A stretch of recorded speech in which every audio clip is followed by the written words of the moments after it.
కొన్ని షార్ట్స్ ఎట్లా ఉన్నాయంటే కాపీ కొట్టినట్టు తెలియకూడదు. యాస్టీస్ పెట్టేశారు పార్ట్ 2 కోసం అన్నట్టు. నువ్వు ఆగన్నా సినిమా అయితే అంటే ఫస్ట్ హాఫ్ చూస్తా, ఫస్ట్ ఫైట్ కొరియోగ్రఫీ బాగుంది. ఏదో కొన్ని షార్ట్స్ ఉంటాయి, రోప్ షార్ట్స్ తెలిసిపోతున్నాయి అక్కడ మనకి. విఎఫ్ఎక్స్ లిటిల్ డెల్ ఉంది. అండ్ జాన్వీ కపూర్ ఉన్న కసేపే ఉంటుంది. అండ్ సెకండ్ పార్ట్ కంటిన్యూషన్ ఏంటి అనేది ఆ క్లైమాక్స్ ట్విస్ట్ అని పెట్టారు. ట్రైలర్ చూసి ఏవైతే ఎక్స్పెక్టేషన్స్ పెట్టుకుంటామో ప్రెడిక్ట్ చేస్తామో అదే ట్విస్ట్ ఉంటుంది. కొత్తగా అంటే ఏముండదు. ప్రెడిక్ట్ చేస్తాం, ప్రెడిక్ట్ చేయలేవు అంటే ఏం లేవు. చేస్తారు.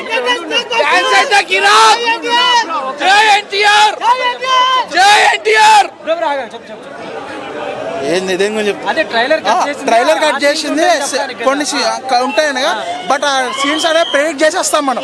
ప్రెడిక్టబుల్ ఉంటుంది. అండ్ ఇంకొక మనకి డాన్స్ విషయానికి వస్తే డాన్స్ గురించి చెప్పాలి.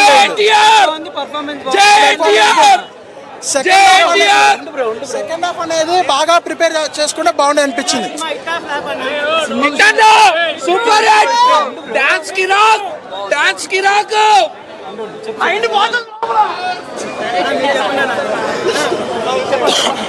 సో ట్రిపుల్ ఆర్ తర్వాత ఎన్టీఆర్ గారికి ఆ సినిమా అంటే మంచి సినిమా అనేది. సో సినిమా పరంగా అయితే మంచి సినిమానే వచ్చింది. బట్ ఏంటంటే దీనికి 2 పార్ట్స్గా డివైడ్ చేసుకుని ఎలాబరేట్ చేయాల్సిన అవసరం లేదని, కంప్లీట్ చేసిన స్టోరీ అంతా ఫస్ట్ పార్ట్లోనే కరెక్ట్గా ప్లాన్ చేసుకుని బాగుండే అనిపించింది. Second half Janhvi Kapoor comedy scenes కానీ అదంతా కానీ కాసేపు ఏదైతే గ్లామర్ కోసమే పెట్టారు అన్నట్టు కాసేపే ఉంటుంది. అదంతా అక్కడంతా లాగా అనిపిస్తుంది. మరి క్లైమాక్స్ వచ్చేప్పటికి ఏంటంటే మనకి ఇప్పుడు పార్ట్ 1కి పార్ట్ 2కి ఏది కంటిన్యూషన్, ఏది క్వశ్చన్ మార్క్ అనేది ఏదైతే ఉందో సేమ్ యాస్టీస్ మనకి సేమ్ బాహుబలి టైప్లో పెట్టేశారు. అది కూడా టైప్లో కాదు, యాస్టీస్ కట్ పేస్ట్ సెషన్ పెట్టారు.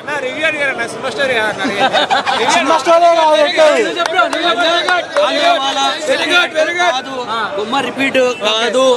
తిప్పి కొట్టినాడు. ఇప్పుడు ఆపరేషన్ లేకుండానే మోకాళ్లకు ప్లాస్మా ట్రీట్మెంట్. మీ ఆర్థోపెటిక్ సమస్యలన్నిటికీ రోబోటిక్ టెక్నాలజీ ద్వారా తక్కువ ఖర్చుతో శాశ్వత పరిష్కారం. Free consultation. ప్రతి ట్రీట్మెంట్ పై 20% డిస్కౌంట్.